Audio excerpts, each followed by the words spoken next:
stronger than the rest. He's fearless, and I'ma say it with my chest. Seated in the praises of his people. No one can compare to him, and there is no equal. Ha ha! I know who I am because I know who I belong to. He's a Prince of Peace, and he's sitting on the throne too. The God of heaven's armies is the God that I am known to. And let me tell you what we gon' do. We going glory to glory, and we're never going back. Strength to strength, taking territory back. Going faster and faster, acceleration, no lag. We that JC squad with the yeah, yeah, yeah, yeah.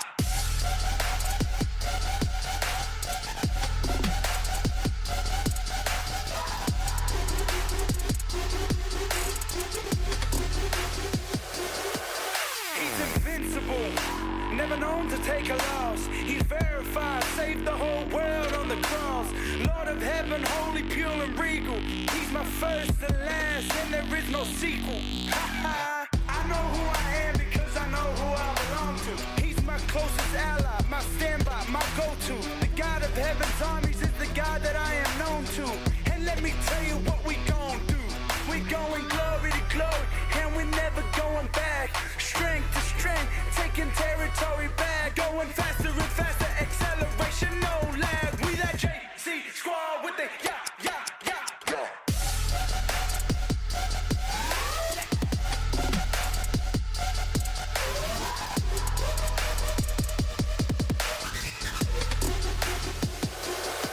We going glory to glory to glory to glory to glory to glory. We going strength to Un saludo especial a todos los que han venido siguiendo este estudio.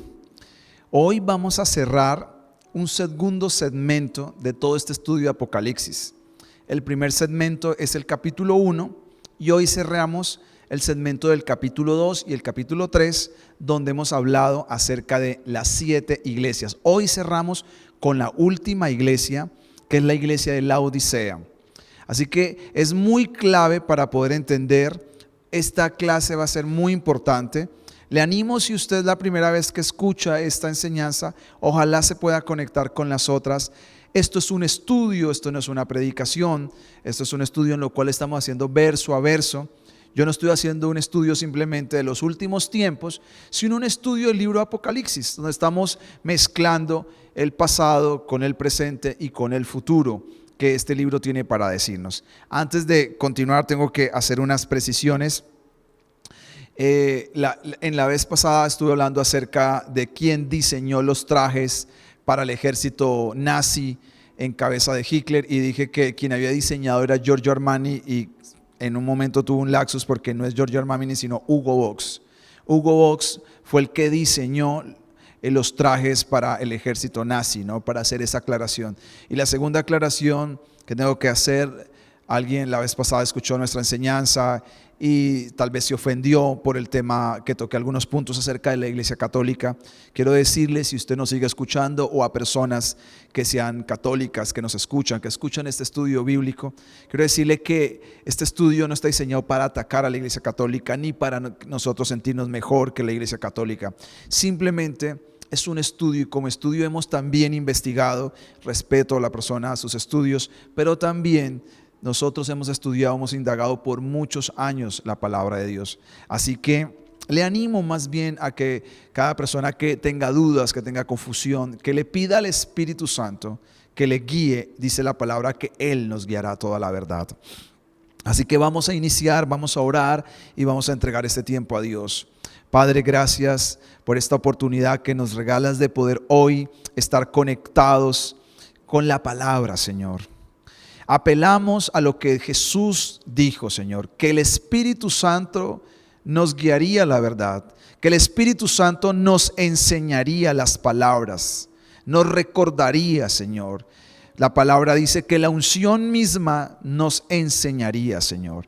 Así que oramos para que el Espíritu Santo nos enseñe, para que nos edifique, para que nos guíe, para que tome nuestra mano y nos ayude a caminar por las páginas de esta bendita palabra tuya, de esta Biblia santa, inspirada por Dios. Gracias porque tú eres bueno y eres maravilloso.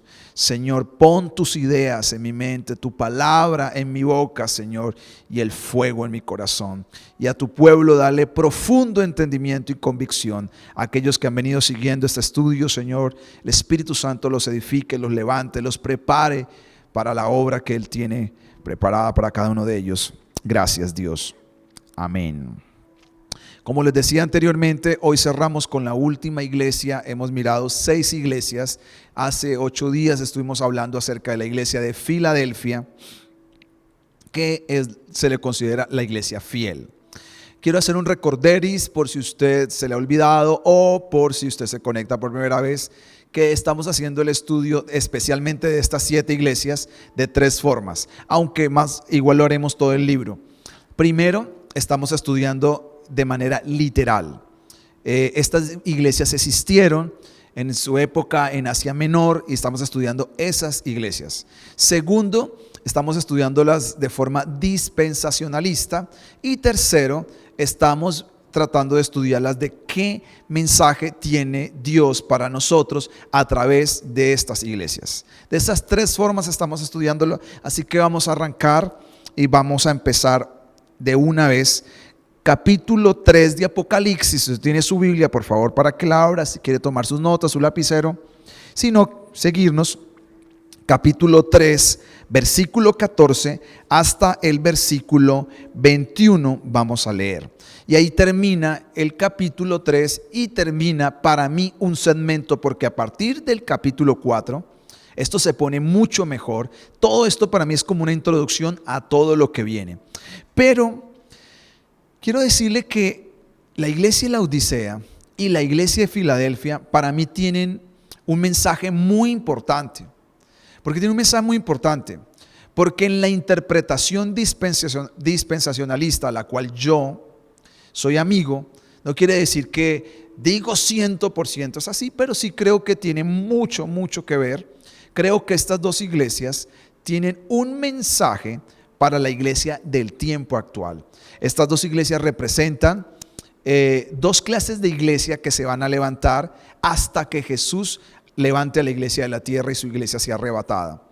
Yo creo que cuando hablamos de Filadelfia y Laodicea, no estamos hablando de una iglesia en particular, Sion, no estamos hablando de asamblea, no estamos hablando de cuadrangular, nada. Estamos hablando de tipo de personas, tipo de iglesia, no de estilos, no de formas, sino de calidad de cristianismo que se está levantando. Unos como Filadelfia, que son fieles, y Laodicea. Y cuando hablamos de Filadelfia, pues en nuestra ciudad hay una iglesia que se llama Filadelfia y en Colombia hay varias iglesias Filadelfias, lo cual considero que son iglesias muy buenas. Pero no estoy haciendo tampoco referencia, porque de pronto alguien me puede escuchar y está equivocando. No estoy dando referencia a una iglesia local. Estoy hablando de hacer la iglesia universal representada en 2 iglesias. Así que vamos a empezar de una vez. Versículo 14 dice lo siguiente: y escribe al ángel de la iglesia en Laodicea. He aquí el amén y el testigo fiel y el verdadero y el principio de la creación de Dios. Dice esto. Dice, escribe al ángel de la iglesia de Laodicea. Todas las 7 iglesias se les especifica su nombre. Esta ciudad fue fundada por un hombre que se llama Antioquio muchos años antes de Cristo, y su nombre es puesto en honor a su esposa. Esta es una ciudad opulenta, es una ciudad más o menos a unos 80 kilómetros, creo que era, de Éfeso. Era una ciudad que estaba alrededor del Mediterráneo, pero era una ciudad muy fuerte en 3 áreas. La primera era su sector bancario. Este era un lugar donde había dinero, para hacerlo claramente. Era un lugar donde había mucho dinero, donde había el sector bancario era fuerte, donde se prestaba dinero. Lo segundo donde eran fuertes eran el tema de vestidos, especialmente en las pieles y las pieles de ovejos, lana negra. Ellos se especializaron mucho en la lana negra, la cual se usó para vestidos finos y una serie de cosas. Entonces ellos se volvieron muy fuertes en el área textil. Y lo tercero que fueron muy fuertes es en la medicina.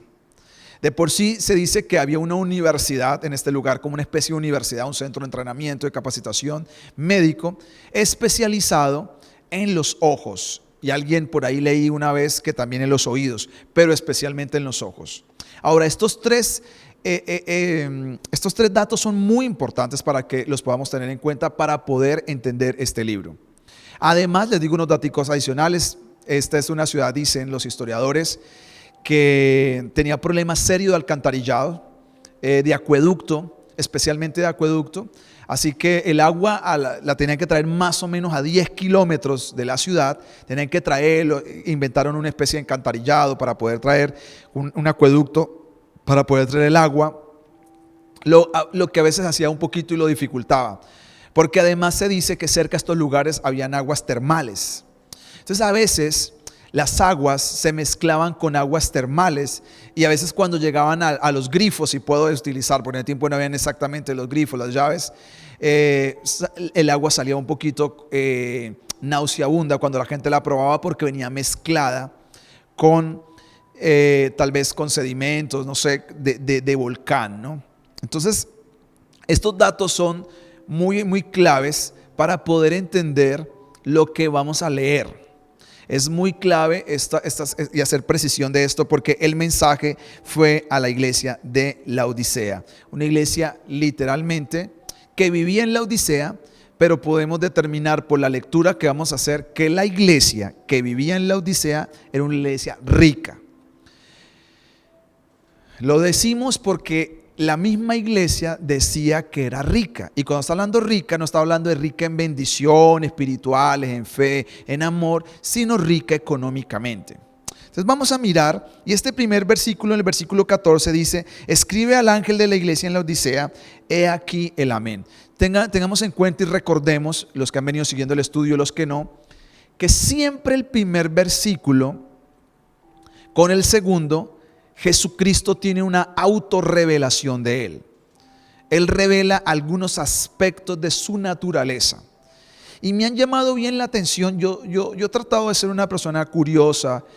No me declaro un super estudiante de la palabra, pero sí un hombre que he sido constante. He sido constante al estudiar la palabra. Y siempre creo que por algo esta es la última iglesia que se le escribe. Yo creo que no está en casualidad que esté ahí. No es una casualidad que sea la última iglesia que se le envió un mensaje. Y no es una casualidad la manera como Jesucristo se le revela a ella. Se le revela tres cosas, le dice: yo soy el amén, yo soy el testigo fiel y yo soy el principio de la creación de Dios. Esa palabra principio la podríamos traducir como el soberano de la creación. Esas son las tres autorrevelaciones de Jesucristo, o que el Espíritu Santo está revelando a Jesucristo a la iglesia de la Odisea. Le está recordando. Acuérdense que esto es una carta que Juan está escribiendo. Y Jesús le dice a Juan, al ángel, y el ángel le dice a Juan: escribe estas cosas y dile a la iglesia de la Odisea lo siguiente acerca de Jesús: yo soy el amén. ¿Qué significa la palabra amén en hebreo? La palabra amén en hebreo significa de verdad. Yo sé que por muchos años hemos escuchado que amén significa así sea, y no es mentiras, es cierto, pero realmente la traducción, la mejor traducción para amén es de verdad. Entonces lo que está escribiendo acá, le escribe el que es de verdad. Póngale cuidado bien a esto, ¿cómo es la autorrevelación? Le escribe el que es de verdad. Después dice: el testigo fiel y verdadero. Vuelve otra vez con la palabra verdadero. El testigo verdadero y fiel. Después dice: el soberano de la creación de Dios. Colosenses capítulo 1, el 16 al 18, dice que todas las cosas fueron creadas, las visibles y las invisibles fueron creadas por Jesucristo, y que Él es la cabeza de toda la creación. Hebreos 1 dice que todo se sostiene a la palabra de Él. Entonces lo que Jesús se le está autorrevelando a esta iglesia es: mira, yo soy la autoridad suprema, por encima de todas las cosas. Soy la autoridad suprema. Estoy por encima de todas las cosas. Yo soy la prueba visible, dice Jesucristo, de que Él es la verdad. Toda la verdad está en Jesús. Entonces, cuando hablamos de que el amén, estamos hablando acerca de es verdad. Cuando usted dice una palabra amén, por eso, si usted se ha dado cuenta, la gente que viene a nuestra iglesia, nosotros no somos una iglesia muy del amén, muy del gloria a Dios, muy del aleluya, levante sus manos, ¿quién dice un gloria a Dios? ¿Quién da una alabanza? ¿Por qué? Porque yo no, tal vez alguien me puede considerar un tibio por no hacer ese tipo de cosas, y no tengo problema que usted piense eso, porque a veces hay gente que ha venido a la iglesia y dice, no, la siento un poquito como muy light, pero usted se equivoca, nosotros somos gente de la palabra, yo soy una persona de la palabra. Soy de la palabra que he entendido que la gente no sabe ni por qué dice amén. Porque si alguien me dice a mí, Jesucristo viene, yo digo amén, estoy diciendo, es de verdad. Eso significa la palabra amén, es de verdad. Pero amén es declarar a Jesús. Jesús es la verdad. Y él dice, yo soy el testigo fiel y verdadero. ¿Fiel y verdadero de qué? De todo lo que le va a decir ahorita a esta iglesia. Le va a decir, Jesús es el testigo fiel y verdadero de toda la creación. Es el testigo fiel de Dios. Por eso cuando hablamos de Jesús, toda la verdad está concentrada en Jesús. Después de él, Dios no va a poner a otra persona como veracidad del testimonio. Es él, Jesús. Los demás testigos, los apóstoles, todos estos son testigos de pruebas que él les permitió vivir, pero el testigo fiel y verdadero es Jesús por encima de todo. Y además le dice, yo soy la cabeza de toda la creación, soy el soberano de la creación, soy el principio de toda la creación. ¿Y por qué le revela esto? Por el mensaje que va a darle. Esta iglesia, sin querer, adoraba a Dios. Venía a la iglesia, escuchaba de Jesús, predicaba de Jesús. Esta iglesia es una iglesia del primer siglo, pero que tiene un mensaje para la iglesia de este siglo XXI. O sea, cuando lo leemos y las personas que leen de teología, pareciera que no fuera una iglesia de esos tiempos, porque es una iglesia tan nueva, tan fresca, que tiene el original tan fresco de la iglesia apostólica, pero uno no puede creer que una iglesia puede llegar a este nivel siendo tan del olivo original, teniendo tan fresco la revelación de la palabra, de tener pastores como los apóstoles y gente con tanta influencia espiritual como estos hombres de Dios, y ya estar tibia. Ya estar como está. Y Jesús le dice todo esto por lo que le va a decir. Y mira cómo arranca el versículo 15. Dice así: yo conozco tus obras, que ni eres frío ni caliente. Ojalá fueses frío o caliente. Los datos que les di al inicio son muy importantes y ahora se los voy a comenzar a explicar por qué. En estos lugares, y especialmente en la Odisea, habían manantiales. De esos manantiales es donde se traía el agua. Y los manantiales frescos, fríos, son refrescantes. Entonces Jesús dice, yo prefiero que tú fueras frío, por lo menos servirías para hacer un manantial. ¿Qué es una iglesia fría? Una iglesia que está apagada. Es una iglesia apagada, es una iglesia sin vida. Dice, yo prefiero que estés apagado. Dice, ojalá fueses frío. Después dice, ojalá fueses caliente. Porque en este mismo lugar en la Odisea existían manantiales refrescantes, fríos, y también existían lugares termales. Y los lugares termales tienen minerales que son muy buenos para la salud. Los naturales son muy buenos, por eso existen, en Colombia los hay, en algunas partes del mundo, lugares donde la gente va para hacerse terapias, porque son minerales naturales que le ayudan a la recuperación, a la regeneración del cuerpo. Entonces Jesús dice, iglesia, ellos entendían lo que Jesús le estaba diciendo porque tenían manantiales y tenían termales. Entonces, si eres frío, eres una iglesia fría, eres una iglesia que está apagada, pero no eres ni frío ni tampoco eres caliente. ¿Qué eres? Una iglesia, dice después, le dice, no eres ni frío ni caliente, pero cuanto eres tibio y no frío ni caliente, te vomitaré de mi boca. Siempre me ha parecido fuerte este concepto, y por eso es que me gusta estudiar la palabra de Dios, porque a veces uno escucha personas, especialmente la gente que le gusta juzgar a las personas y predican como con esa vehemencia y Dios lo va a vomitar a usted de la boca porque no es ni frío ni caliente. Pero lo que Jesús está diciendo es, ellos sí saben de qué se trata frío y caliente, era porque muchas veces su acueducto se le mezclaban las aguas minerales que venían de estas aguas termales se mezclaban con las frías, y cuando las dos se mezclan y usted las consume, les da náuseas. ¿Por qué le da náuseas? Le da ganas de vomitar. Por los minerales que vienen. Entonces, ni es fría para poder refrescar, ni es caliente que usted pueda rechazar, sino es tibia. La puede consumir, pero le dan ganas de vomitar. Ese es el concepto que Jesús le está dando a esa iglesia. Entonces, ¿qué quiere decir eso? Vamos, usted sabe mi estilo, voy explicando cómo era la iglesia y voy interpretando. Lo que Jesús le está diciendo a la iglesia es: tú eres una iglesia indiferente.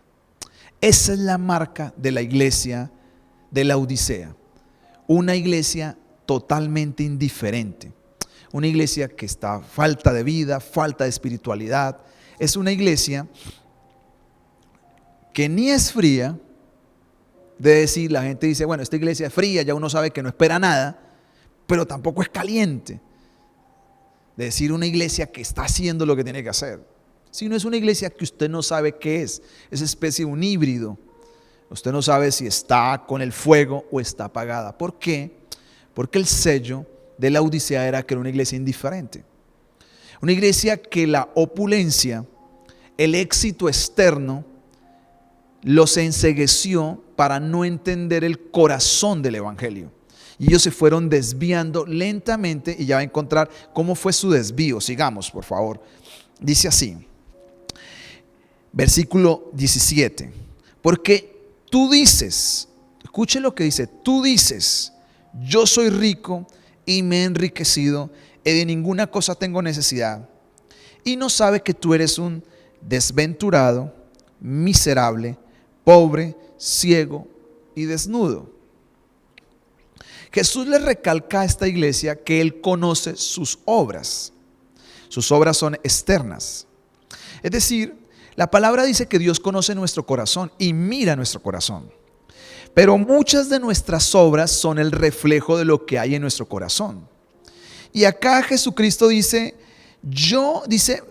pero tú eres tibio, lo desenmascara, tú no eres caliente, no eres frío, eres tibio. Pero él le dice una cosa, dice, porque tú dices. Esta iglesia, además de ser indiferente, es una iglesia jactanciosa y arrogante. Porque ellos decían de sí mismos, somos ricos y nos hemos enriquecido y no tenemos necesidad de nada. No tenemos necesidad de nada. Acuérdese que este lugar es un lugar donde el parte bancaria es fuerte. No se le olvide que exportan lana, y una de las lanas más costosas, que era la lana negra. Es decir, el comercio acá era muy fuerte, el comercio se movía con ganas. Entonces, ¿qué sucede? Este lugar era un lugar en el cual la gente parecía que no tenía necesidad económica.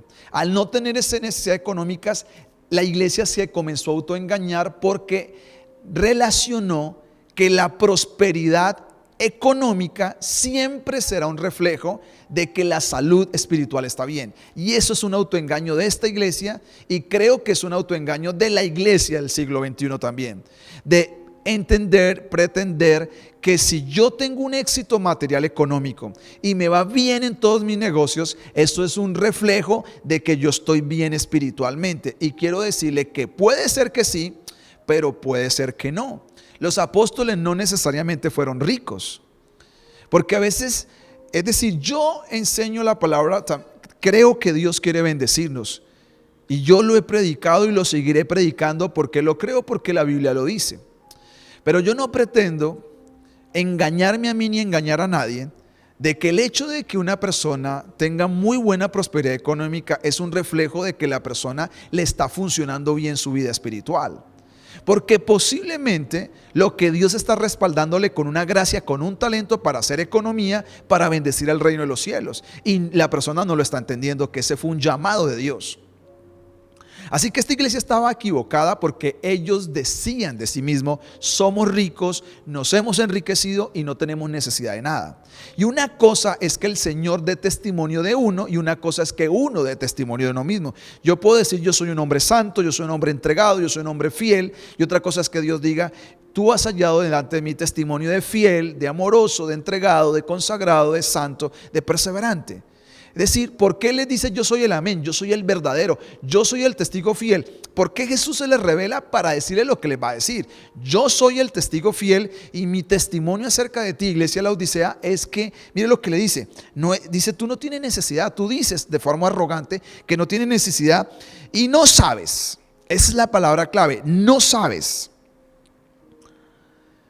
Cuando terminemos este libro, que ojalá lo terminemos a diciembre del 2021, esa es la idea y la meta, usted va a encontrar, y yo creo que todo lo que he estudiado últimamente, Timoteo, Tesalonicenses 1, 2, vengo estudiando la Biblia seguido, me doy cuenta que la última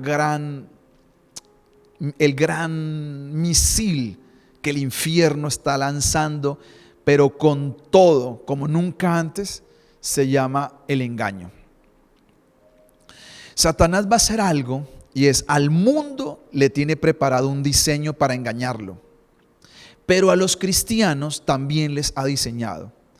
Primera de Timoteo 4:1 dice que el Espíritu Santo dice claramente que en los postreros tiempos algunos negarán su fe escuchando a espíritus engañadores y a doctrina de demonios. Entonces la pregunta que yo me hago es, ¿cómo un cristiano termina escuchando espíritus engañadores y a doctrina de demonios? Si yo le dijera a un cristiano, a alguien que está detrás de la pantalla o a alguien X, ¿usted quisiera escuchar los demonios? Nadie quiere escuchar los demonios. Entonces, ¿por qué terminan escuchando los demonios? Dice el Espíritu Santo, 1 Timoteo capítulo 4 versículo 1, porque terminan escuchando a maestros que están autoengañados. Y el engaño va a ser una era final fuertísima sobre la tierra. Cuando leamos todo Apocalipsis se va a dar cuenta que dice una y otra vez, y Satanás engañó a las naciones. Apocalipsis 20 dice que cuando Satanás lo van a apresar 1000 años y lo sueltan, dice, y saldrá automáticamente que a engañar a las naciones. Es decir, el trabajo del mundo espiritual es cómo logra engañar al ser humano. Y esta iglesia cristiana alaba a Dios, predica la palabra, no sé si leían la palabra, pero nos dice que esta iglesia estaba autoengañada. Si no fuera por el amor, la misericordia del testigo fiel del amén, que viene a decirles, hey, ustedes se sienten ricos, hey, ustedes se sienten prósperos, hey, ustedes se sienten sin necesidad, pero quiero decirles que ustedes son tibios, pero no solamente tibios, ustedes no saben porque están autoengañados, porque Satanás los engañó, porque Satanás los confundió tan tremendamente, no saben, que dice así, no saben que tú eres un desventurado, un miserable, un pobre, un ciego y un desnudo. ¡Wow! Fuerte mensaje. De las 7 iglesias, esta es la única iglesia donde no le alaba nada. Jesús no le hace ni siquiera un elogio. No le da ni siquiera un pinceladito. Hay otra iglesia que ahí le hace un elogio chiquitico, pero a esta no le dice ni siquiera un cariñito. Le manda con todo, pero ya tranquilo, para aquellos que están diciendo, uy, Dios es muy fuerte, tranquilo. Pero el Señor necesitaba desenmascararla, por eso le dice, yo soy el testigo fiel. Por eso se les revela a ellos, porque ellos tienen que escuchar al testigo fiel. Porque tal vez si viene un pastor, un profeta a la iglesia de la Odisea y le dice, mire, ustedes están pobres, desventurados, miserables, lo sacan a piedra de esa iglesia. Pero el testigo fiel, el que conoce los corazones, el soberano de la creación, el soberano de la iglesia, le dice a la iglesia de la Odisea 4 cosas. Dice acá, desventurado, miserables, pobres, ciegos y desnudos. 5 cosas. Y ya le había dicho tibios. O sea, la descripción de una iglesia de estas es muy triste. Les dice tibios, vuelvo y se lo repito, les dice desventurados, miserables, pobres, ciegos y desnudos. Le dice 6 cosas. El número 6, el número de los hombres, el número de la imperfección. Esta es una iglesia imperfecta totalmente, pero no se había dado cuenta. Estaban enceguecidos por su prosperidad. Entonces, lo primero que le dice a ustedes son desventurados y miserables. ¿Por qué es una iglesia desventurada? Porque es una iglesia miserable. Porque la prosperidad que Dios le dio a esta iglesia era para que la compartieran con otros. Si miramos la iglesia de Filadelfia y nos miramos a un ladito de la iglesia de Filadelfia, Jesús le dice, aunque tienes pocas fuerzas, sigue siendo fiel. Y la anima a ser fiel. Y le dije que a nivel de interpretación dispensacionalista creemos que ahí empieza la era misionera. Y también creemos, bueno, ya me voy para la interpretación dispensacionalista de la Odisea, creemos que es una iglesia que también empieza en el siglo XIX. Hasta el día de hoy esta iglesia va. Y yo creo que la iglesia de la Odisea fue tan prosperada para que ayudara a la iglesia de Filadelfia. Pero no entendió para qué era su prosperidad y por eso Jesús la ve como que rica materialmente, pero una iglesia miserable. Una iglesia desventurada. Porque no entendió por qué Dios le dio ese amor para no cerrar su corazón. Era para abrir su corazón. Filadelfia significa amor fraternal. Y la Odisea realmente debería haber compartido su amor fraternal con la iglesia de Filadelfia, que es una iglesia con necesidad, con pobreza, con escasez. Y no solamente esta iglesia. Las otras iglesias, de las otras 6 iglesias, solamente 2 eran también más o menos prósperas. Pero esta era la que más tenía prosperidad económica. Muy grande. Y Jesús le dice, a los ojos de la gente eres muy próspera, pero ante mis ojos eres desventurada y miserable. Pero no solamente eso, eres pobre. Eres pobre. Usted se imagina decirle a una iglesia que se sentía rica, dice, nos hemos enriquecido y no tenemos necesidad de nada, que venga Jesús y le dice, ustedes son pobres. Tiene una pobreza. ¿Y cuál era la pobreza? ¿En qué radicaba la pobreza? En lo espiritual. ¿Qué quiere decir esto? Que nosotros hemos confundido la prosperidad material con la prosperidad bíblica. Y una vez yo por muchos años fui un buen discípulo de Benny Hinn. Algunas personas saben esto y estuve con él muchos años y él dijo, ¿qué es prosperidad? Un día le preguntaron a él qué es prosperidad porque yo sé los videos que andan en la red y él lo han criticado mucho por ser un predicador de la prosperidad y todas las cosas, pero él corrigió sus caminos. Y un día le preguntaron, ¿qué es prosperidad? Y me gustó su respuesta. La prosperidad es la abundancia de Cristo en la vida de una persona. Eso es ser próspero. Es una persona que tiene el gobierno de Cristo en su vida. Toda persona que tiene el gobierno de Cristo en su vida es una persona próspera. Por eso esta iglesia era pobre, porque tenía dinero, tenía bancos, tenía medicina, tenía vestido, pero no tenía de Cristo. No tenía gobierno de Dios, no tenía abundancia de Cristo. Era una iglesia que cuando enfrentara la tribulación no podía soportar la tribulación, porque no tenía la fuerza que se necesita, el ropaje que se necesita. Miren lo que dice después. Además que eres ciega. Qué ironía, qué contraste. Que ellos tienen poder monetario en los bancos, pero son pobres. Venden colirio para los ojos, pero son ciegos. Ellos tienen un centro de medicina donde entrenan médicos para poder curar ojos de gente que está enferma, pero ellos están ciegos espiritualmente. Entonces es una iglesia que está ciega, que no ve. Una iglesia ciega no puede ver, no puede percibir. Es miserable, es desventurada. Pero además de eso le dice lo siguiente. La palabra, después le dice, eres ciego y estás desnuda. Acuérdese que le dije al inicio que ellos vendían lana negra y vendían unos vestidos finos.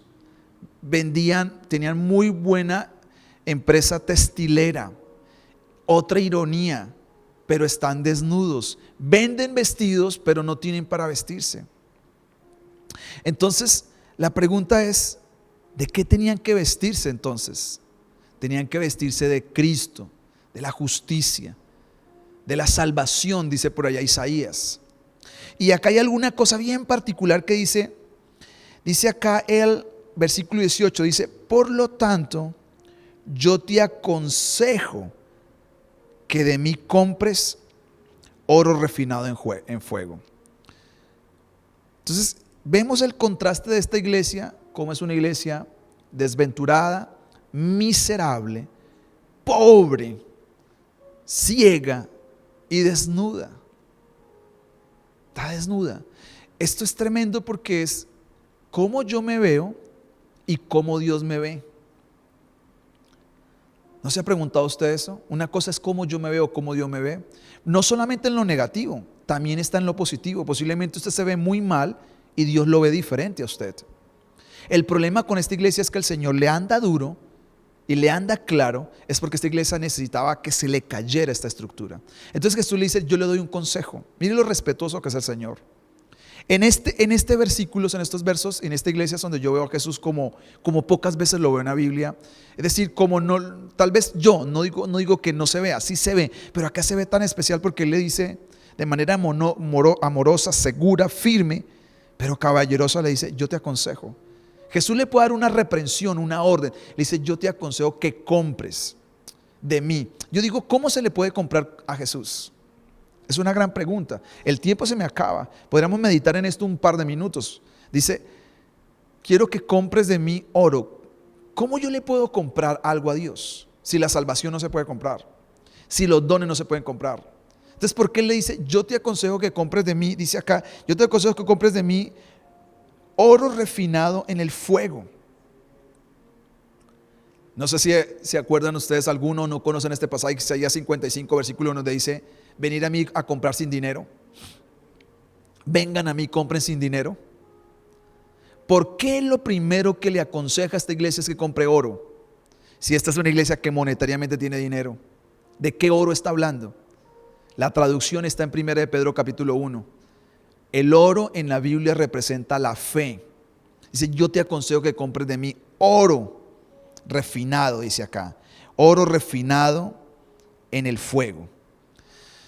¿Cómo se refina la fe? Jesucristo dijo, Pedro dijo, a través de las diversas pruebas. Capítulo 1 dice, desde el 7 como hasta el 11. Dice que la fe se va refinando como el oro a través de diversas pruebas. Jesús le está diciendo a esta iglesia y le está anunciando que no menosprecie las pruebas. Y le quiero decir a muchas personas que escuchan y que vienen de iglesias, que escuchan de otras iglesias, y yo soy respetuoso y no quiero hacer una apología de Sion y una crítica de otras iglesias, porque creo que está mal hecho eso, pero creo que algunas personas vienen con la mentalidad que el sufrimiento muchas veces no es de Dios. Y quiero decirle que aunque Dios no manda muchas pruebas, son resultado de nuestras malas decisiones. Las pruebas, Dios sí las puede usar para refinar nuestra fe. Que el hecho de que una persona se enferme, algún día no le salga un trabajo, las cosas no vayan, no quiere decir que está en pecado siempre. Tal vez, muchas veces Dios quiere que la persona refine su fe. Y esta iglesia tenía oro, tenía vestido, tenía todo económicamente, no tenía necesidad, pero le faltaba fe. Y es lo primero que el Señor le dice, ¿quieres? Compra de mí, ven y compra, ven y pasa por diversas pruebas, porque a través de ella vas a refinar la fe.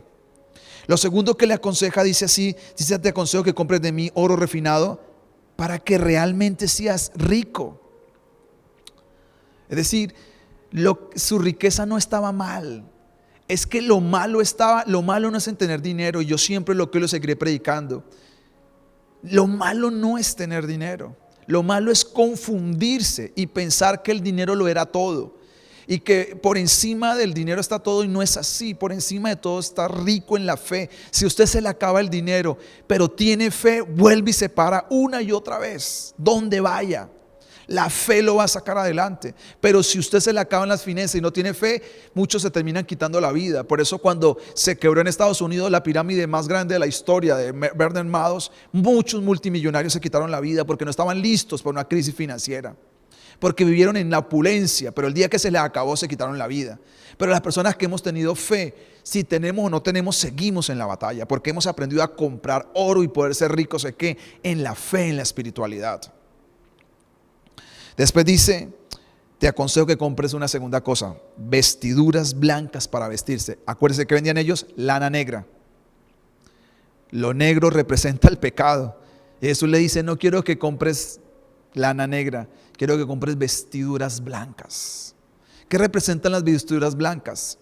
Las vestiduras de la justicia. El profeta Isaías dijo, las obras de justicia del ser humano son como trapos de inmundicia delante de Dios. Lo que le está diciendo es, no te justifiques en tus acciones, justifícate en Cristo. Lo que esta iglesia perdió fue la abundancia de Cristo. Comenzaron a autojustificarse, a sentirse sin la necesidad de Cristo, porque eso nos pasa a todos cuando las cosas nos están yendo bien. A mí me ha pasado. Cuando las cosas marchan bien, como que a veces comienzo a sentir que no tengo tanta necesidad de Cristo.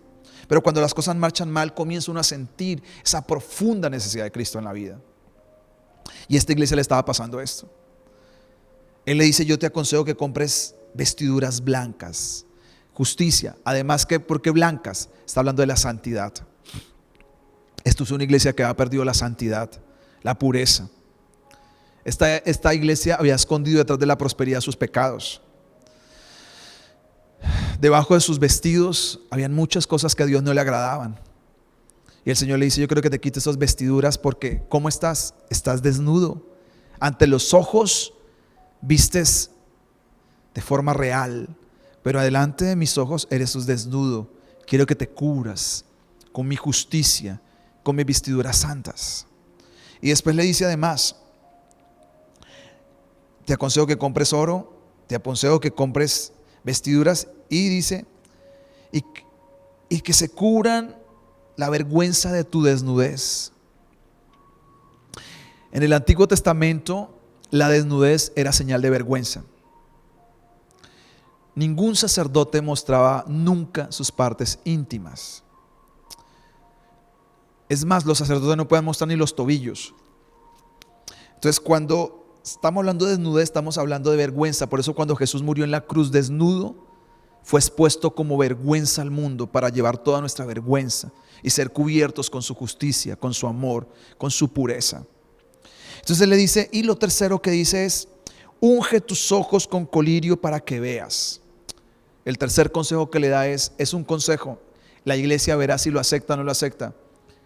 Compra oro, compra vestido y unge tus ojos.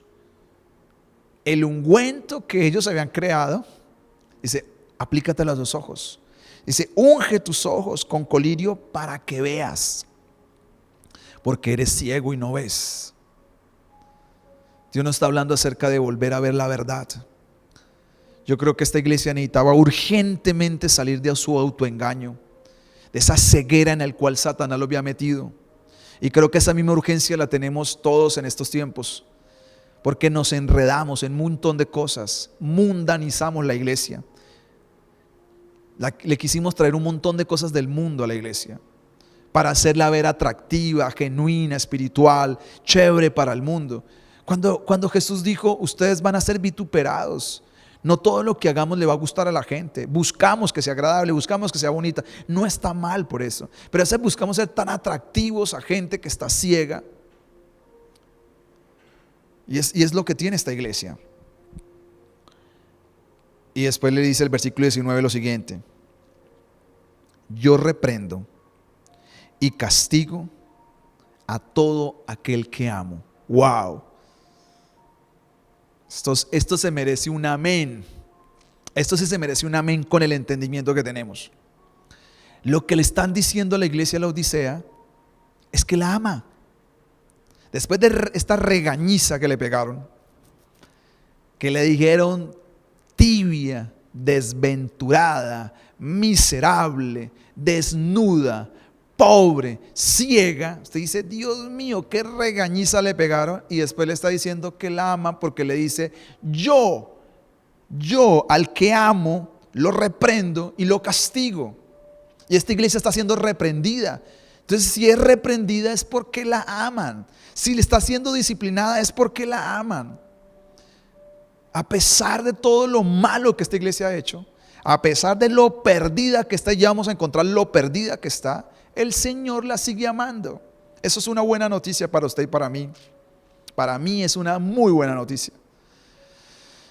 Wow, Dios me ama tanto que por eso a veces necesitaba disciplinarme y castigarme. Unos azotes no caen mal para volver al camino, para enderezar los pasos, para corregir el corazón, para corregir lo torcido. El que Dios me discipline y me ame no es que está enojado, es que me ama. Y eso es muy necesario para nuestras vidas. Es necesario en lo terrenal, dígame en lo espiritual. Esta iglesia pareciera que no tiene el amor de Jesús, pero sí tiene el amor de Jesús, por eso le está hablando. A pesar de lo perdida que está, de lo lejos que está, Dios la sigue amando y eso trae esperanza para usted y para mí, por muy perdido que estemos. Posiblemente alguien me está escuchando, va a escuchar, no está apartada de Cristo. A pesar de eso, si usted está escuchando, Dios todavía le sigue amando. Como esté, le sigue amando. A pesar de que usted dice, me están pasando cosas difíciles, porque Dios le ama. Dios le ama. Y dice acá, sé pues celoso y arrepiéntete. Sé celoso y arrepiéntete. ¿Por qué le manda a ser celoso? Porque esta iglesia tenía muchos amantes. Compartía su amor con Dios posiblemente, pero así lo compartía con el dinero, con la indiferencia, con la apatía, con su egolatría, con su soberbia, con su arrogancia. Y él le dice, sé celoso. Despréndete y sé celoso por lo que te estoy dando, por el mensaje. Y le está abriendo una puerta de esperanza. ¿Cuál es la puerta de esperanza? Arrepiéntete.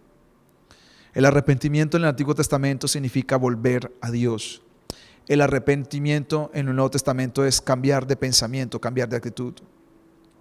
Así que si unimos estas dos palabras, el arrepentimiento es volvernos a Dios para cambiar la mente y para cambiar el corazón, para darle un giro a nuestros caminos.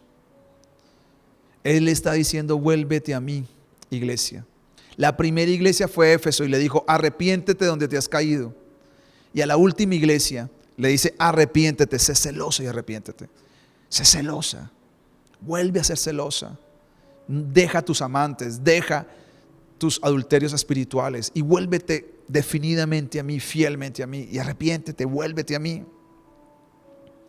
Y le dice, he aquí yo estoy a la puerta y llamo. He aquí yo estoy a la puerta y llamo. El segundo acto o el tercer acto más especial, por eso le decía que yo veo acá a Jesús de manera tan especial.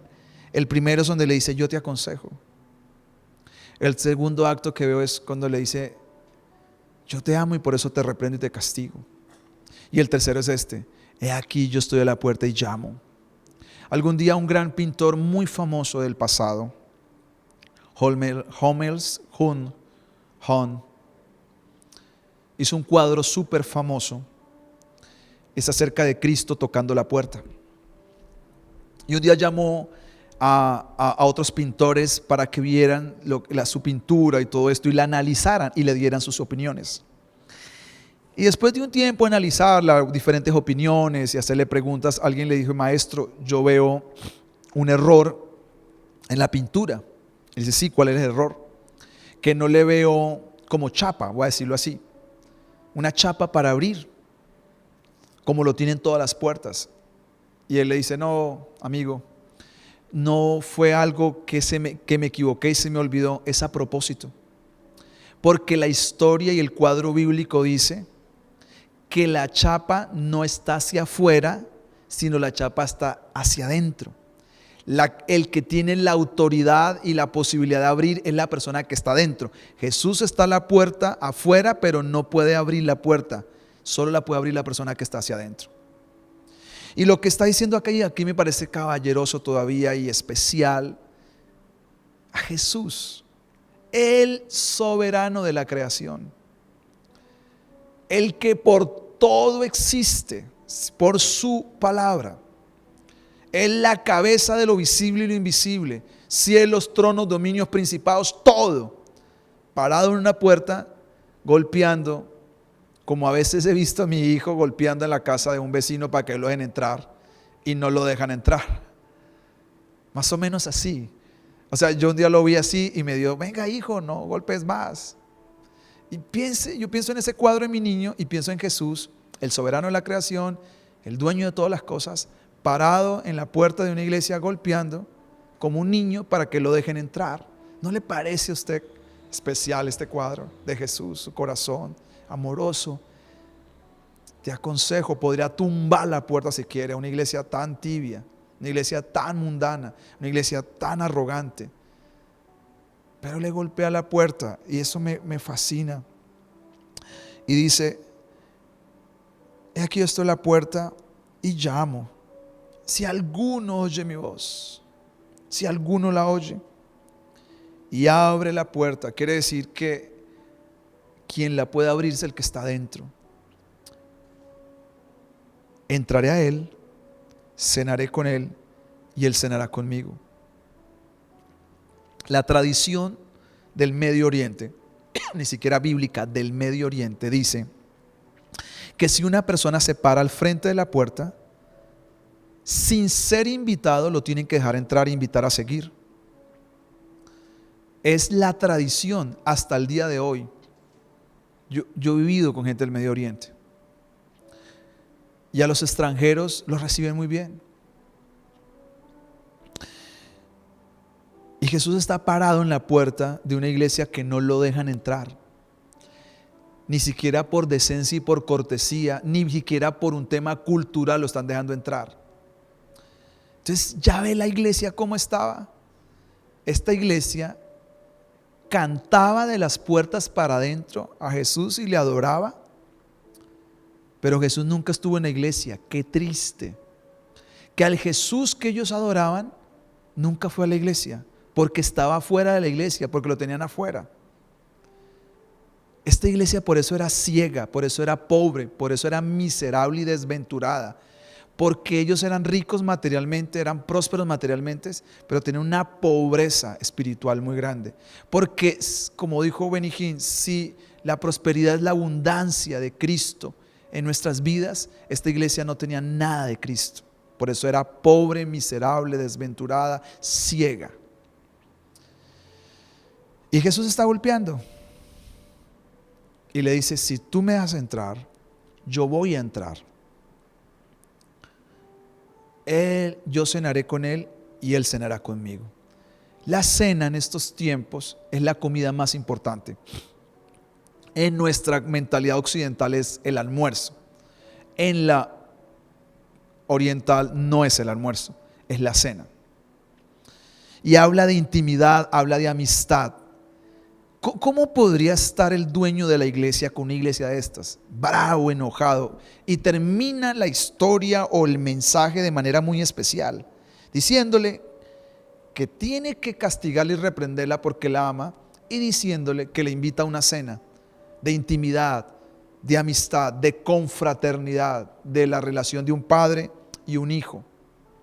Creo que, yo no sé si usted lo ha podido ver, esta iglesia está perdida, pero el Señor la sigue amando. Posiblemente alguien lo ha visto, alguien no lo ha visto, pero lo sigue amando. Y le dice, yo entraré y cenaré con él y él conmigo. Y podría decir cosas de estas, pero termino con el versículo 21 diciendo, lo que ha dicho 7 veces, 6 veces antes lo va a decir por 7ª vez.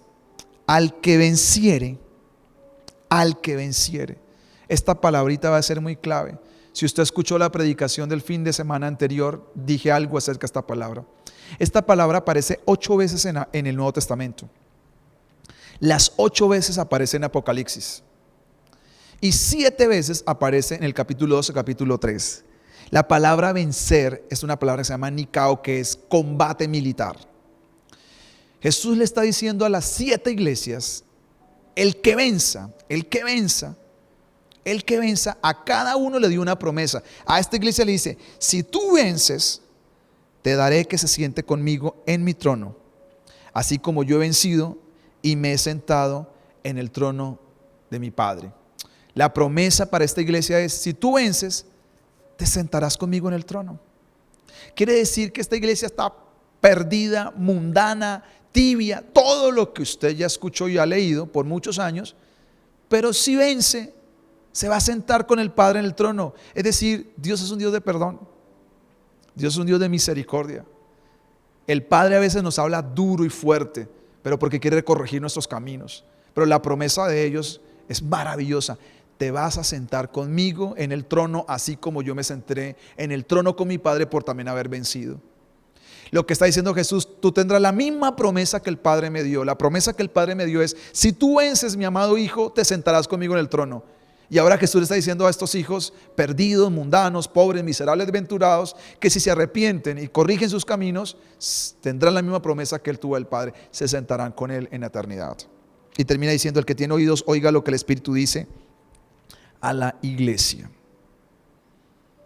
Todas las 7 iglesias se les dijo lo mismo, el que tiene oídos. ¿Por qué le dijeron a las 7 iglesias el que tiene oídos? ¿Acaso era una iglesia que no tenían oídos?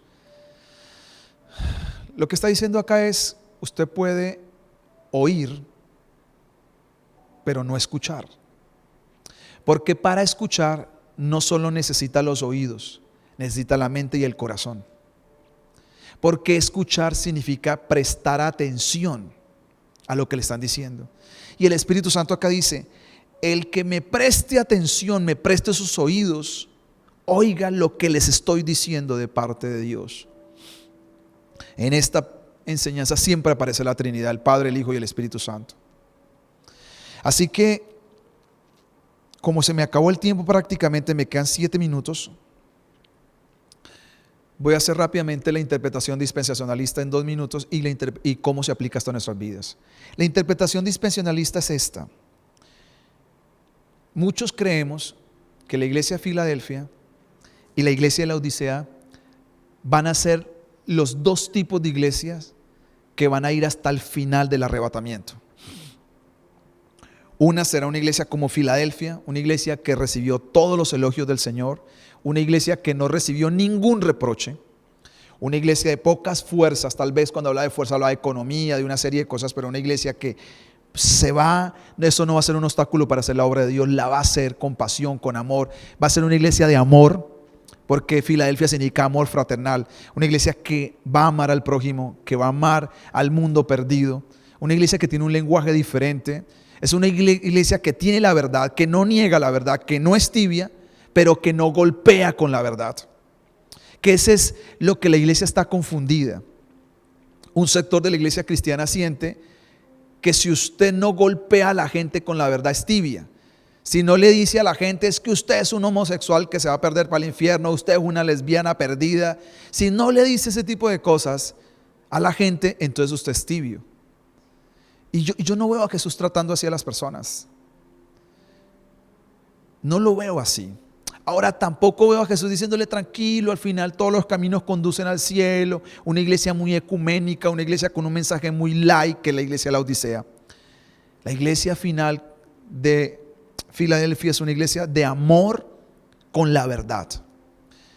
Efesios capítulo 4 dice que para que una persona crezca sanamente necesita ser enseñada la verdad con amor. Si la persona se le enseña la verdad con amor, crece sanamente. Esto lo aprendí en consejería y lo enseñé un tiempo atrás. Si usted le hablan la verdad sin amor, lo hieren. Si usted le enseñan el amor sin la verdad, lo deforman.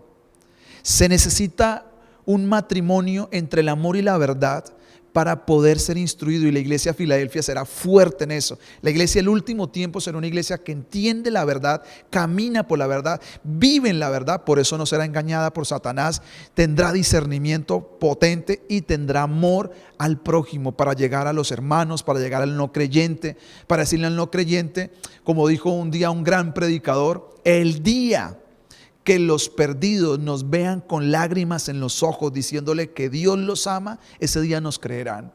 Y yo creo hoy en día que el día que los conversos nos vean con acciones de verdad, diciéndole aquí estamos, hacemos esfuerzos grandes por alcanzarlos a ustedes, tal vez nos creerán. No solamente de un púlpito juzgándoles y diciéndoles que están perdidos y que son pecadores y que no hay esperanza para ellos. Y está por el otro lado una iglesia que crecerá la Odisea.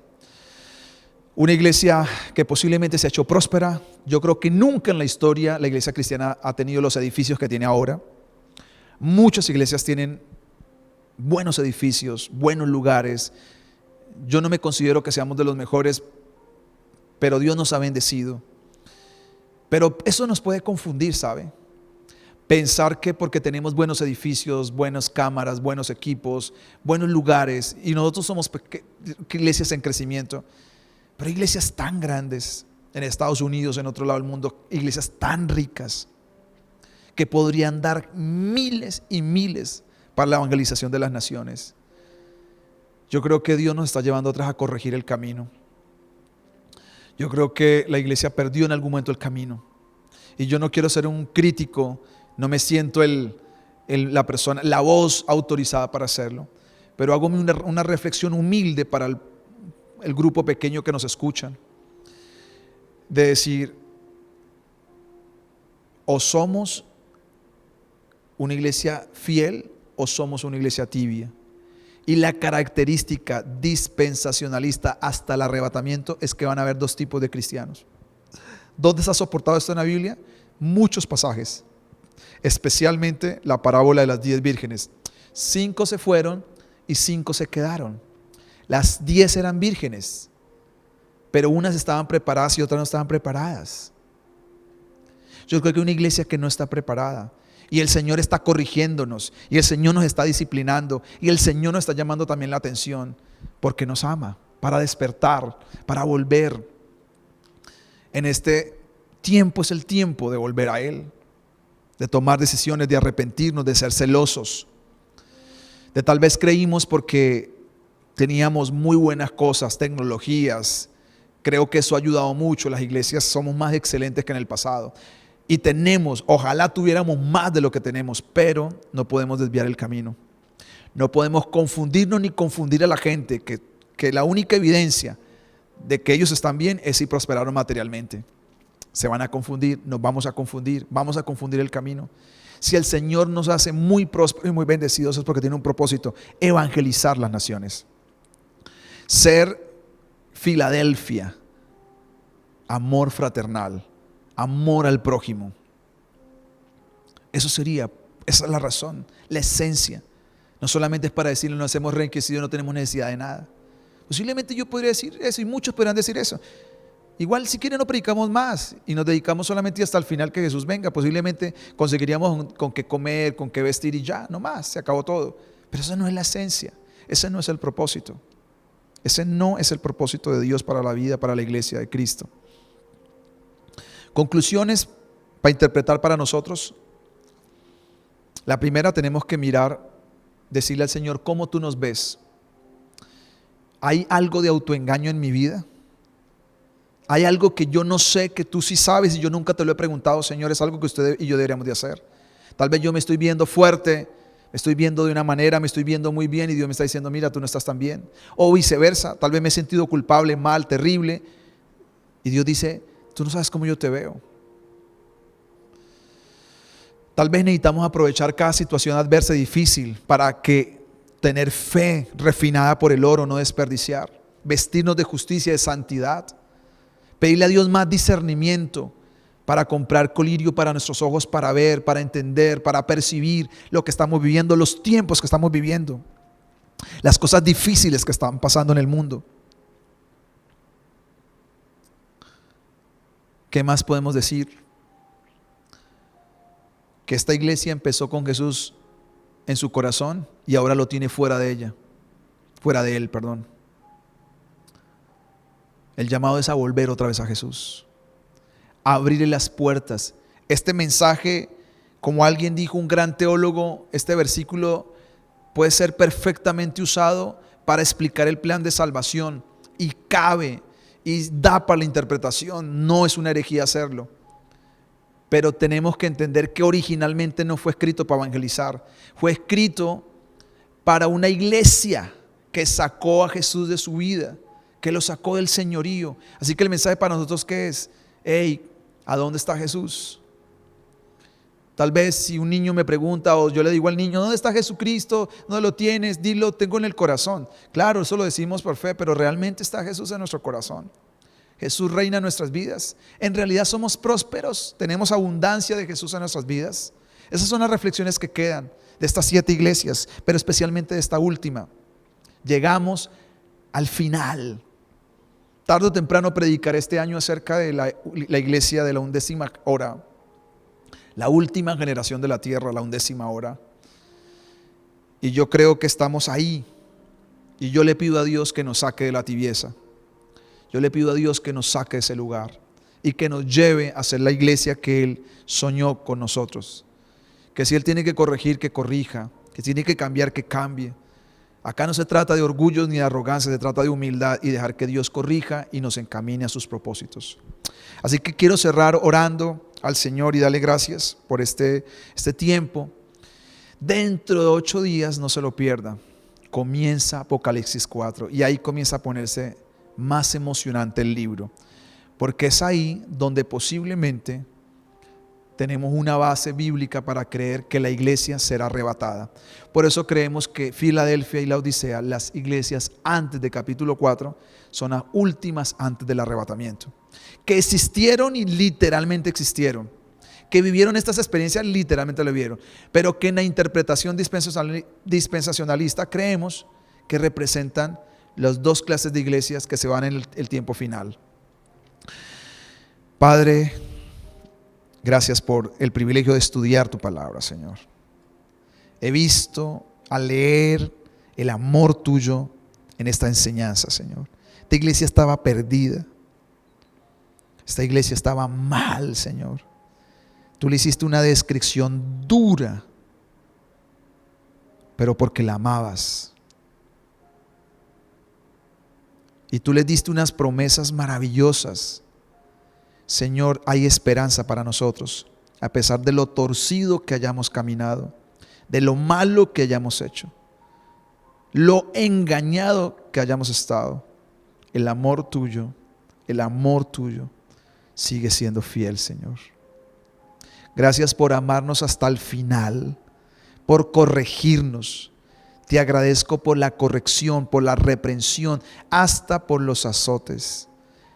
Han sido necesarios. Gracias. Te alabo, te adoro, te exalto, Señor. Ayúdanos a volver al camino, Señor, si lo hemos perdido. Si alguna persona que está allá detrás de la pantalla, Señor, ha perdido su camino, ayúdalo a encontrarlo, Señor. Ayúdalo a verlo, Señor. Ayúdalo a percibirlo, Señor. Te lo pido en el nombre de Cristo Jesús. Por favor, te lo pido de todo corazón, Señor.